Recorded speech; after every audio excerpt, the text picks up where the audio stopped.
Hello, my lovely viewers. Welcoming you all in Biophilic with Pathak ma'am. कैसे हैं आप सभी?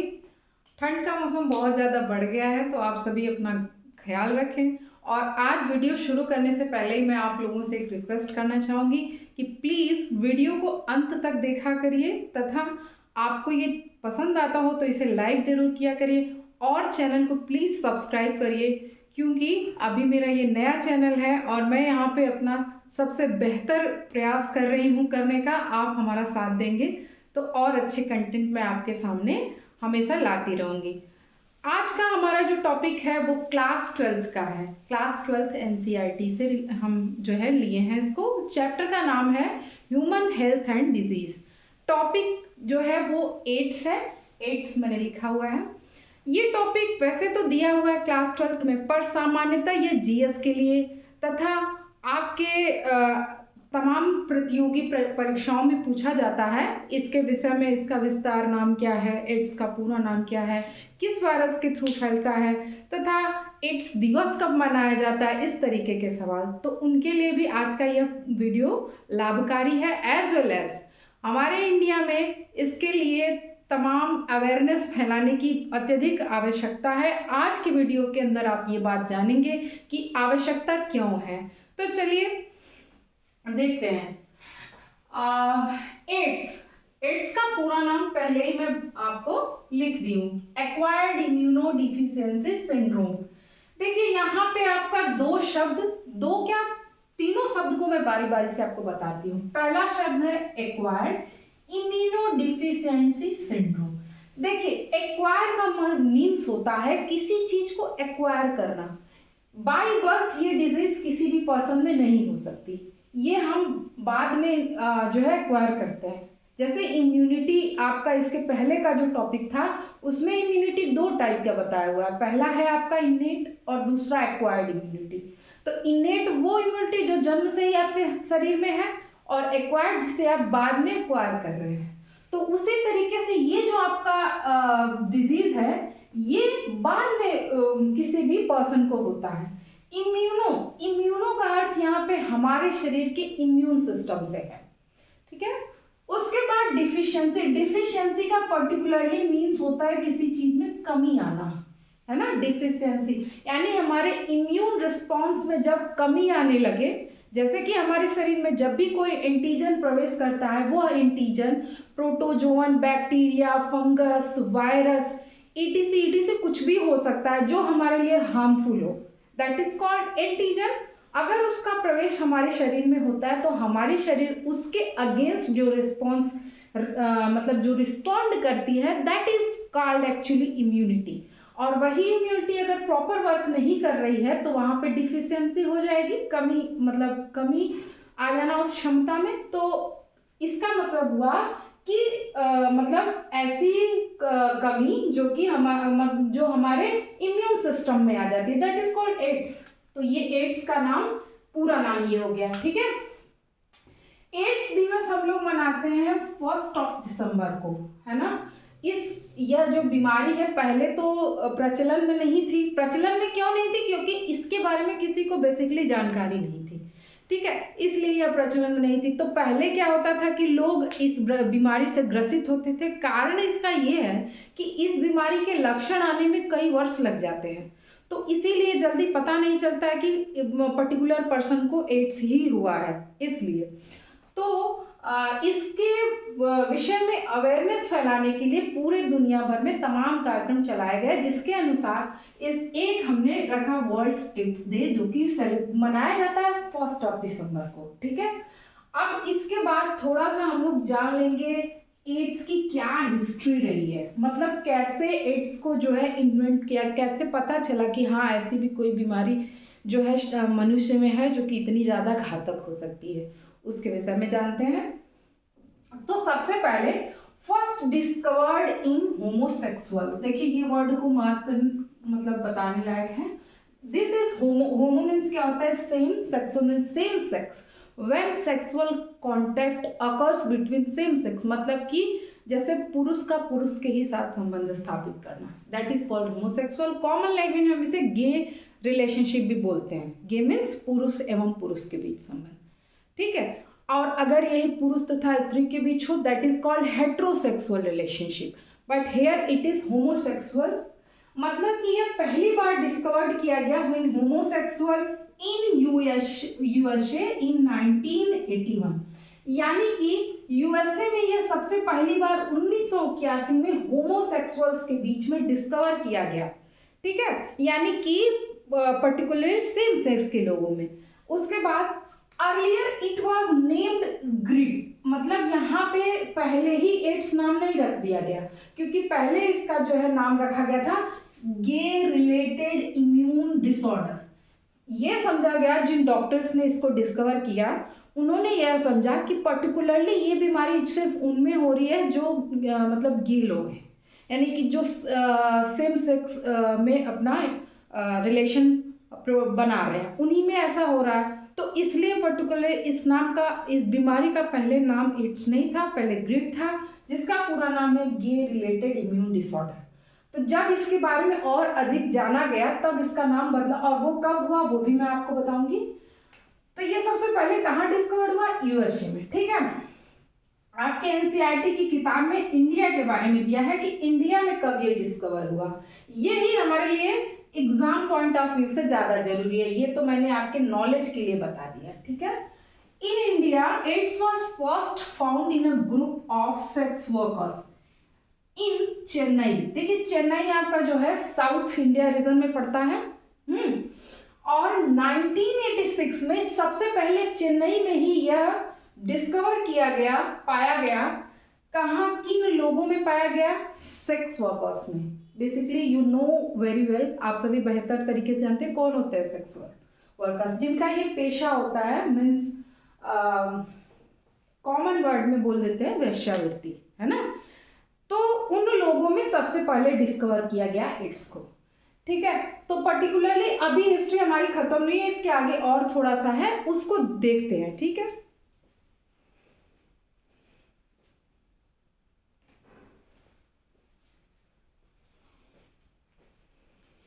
In 1986, the International Committee on Taxonomy of Virus named it Human Immunodeficiency Virus, that is called HIV. देखिए 1986 में ही India में सबसे पहली बार discover किया गया एड्स को। ठीक है, तो ये फैलता किसके थ्रू था? वायरस के थ्रू फैलता था।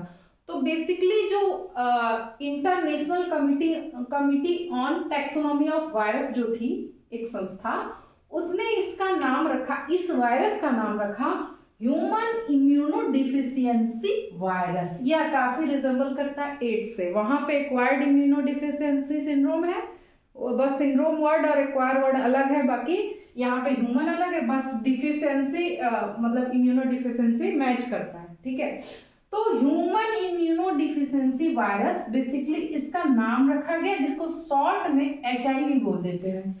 अगर कोई कहे कि HIV क्या है तो कह सकते हैं आप, is a type of virus which cause AIDS and its full name is human immunodeficiency virus. ठीक है, तो ये हो गया आपकी, मतलब ये हिस्ट्री के बारे में इतना हमने जान लिया। चलिए अब हम थोड़ा सा अपने नॉलेज को बढ़ाते हैं और जानते हैं कि वह कौन सी कंट्री है पूरे वर्ल्ड में जिसमें सबसे अधिक एड्स के केसेस पाए जाते हैं।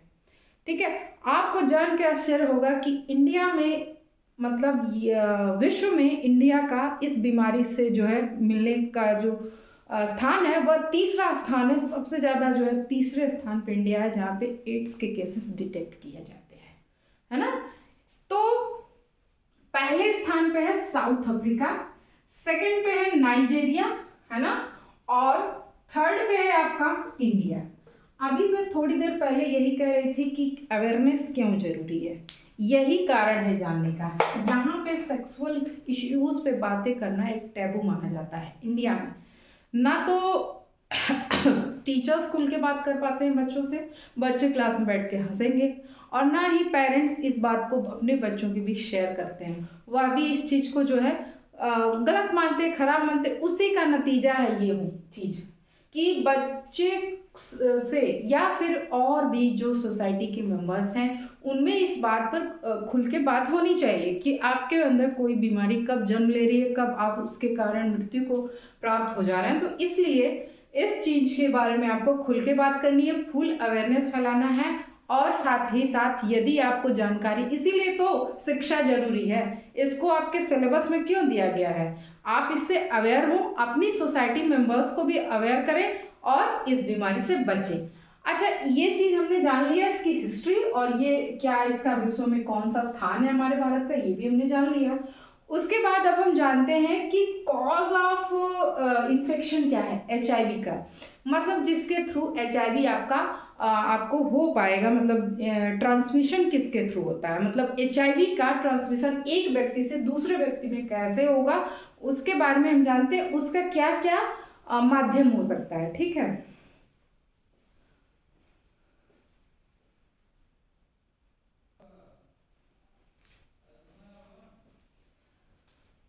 तो देखते हैं कि क्या क्या मेन कॉज हो सकते हैं जिसके थ्रू HIV ट्रांसमिट होता है। पहले तो जानिए ट्रांसमिशन का क्या मतलब होता है। ट्रांसमिशन का मतलब बेसिकली होता है कोई भी बीमारी एक व्यक्ति से दूसरे व्यक्ति में कैसे जाती है, कैसे फैलती है ना, जैसे इन्फेक्शन होता है ना, वैसे ही संक्रमण। तो ये ट्रांसमिट होना यानी कि ट्रांसफर कैसे हो रही है एक रोगी व्यक्ति से एक स्वस्थ व्यक्ति में, दैट इज कॉल्ड ट्रांसमिशन। तो main cause for HIV transmission क्या क्या है देखते हैं। If a human being is HIV positive, ये भी शर्त जरूरी है कि कोई व्यक्ति अगर HIV पॉजिटिव है तभी वह किसी दूसरे व्यक्ति को ट्रांसमिट कर सकता है ना। ठीक है, तो क्या क्या मीडियम हो सकते हैं, देखिए पहले ब्लड, लिम्फ, सीमेन।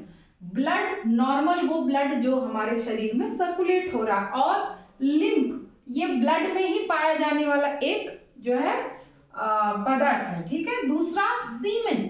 सीमेन आपको सभी को पता है, क्योंकि आपने human health and reproductive health शायद आपने पढ़ के आया होगा, तो आपको वहां पे पता होगा ह्यूमन रिप्रोडक्टिव हेल्थ वाला चैप्टर। उसके भी पहले रिप्रोडक्शन चैप्टर था, तो उसमें सीमेन बताया हो गया। ठीक है, उसके बाद pre seminal fluid. Pre seminal fluid भी उसी चैप्टर में बात हुई थी, जो कि आपका बिफोर सीमन रिलीज होता है ना, जब आप फील करते हैं सेक्सुअल कांटेक्ट बनाने से पहले, बिफोर इजैकुलेशन जो फ्लूइड सिक्रीट होता है, actually that is called pre seminal fluid. जो इंटरमीडिएट के बच्चे हैं जो रिप्रोडक्शन चैप्टर पढ़ लिए हैं, उन्हें ये बात बिल्कुल समझ में आ रही होगी, बिल्कुल। उसके बाद वेजाइनल फ्लूइड। वेजाइनल फ्लूइड जो वेजाइना से जो सिक्रीशन होता है ना, तो ये हो गया आपका।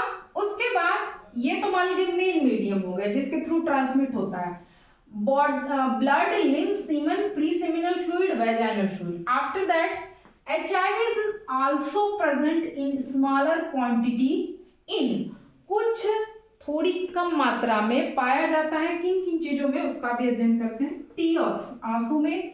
सलाइवा, ब्रेस्ट मिल्क, सलाइवा मतलब जो हमारी लार है, ठीक है, और ब्रेस्ट मिल्क यानी जो माँ का दूध है। अगर एक इन्फेक्टेड मदर है और अगर वो अपने बच्चे को दूध पिला रही है, तो अगर उसका बच्चा स्वस्थ है और मदर कोई भी मतलब मान लीजिए उसको पता ना हो कि वो इन्फेक्टेड है, HIV पॉजिटिव है, तो बच्चे में होने के चांसेस हैं। लेकिन अगर पहले पता चल जाता है तो कुछ दवाएं दी जाती हैं जिसके थ्रू बच्चे के नहीं फैल सकता, ऐसा होता है ना। उसके बाद यूरिन। तो आप यहाँ पे देख रहे हैं कि ऐसे जितने भी बॉडी फ्लूइड सबसे होने के चांस है, तो लास्ट में मैंने लिख दिया है बेसिकली बॉडी फ्लूइड, बॉडी से जितने भी फ्लूइड रिलीज होते हैं उसके थ्रू।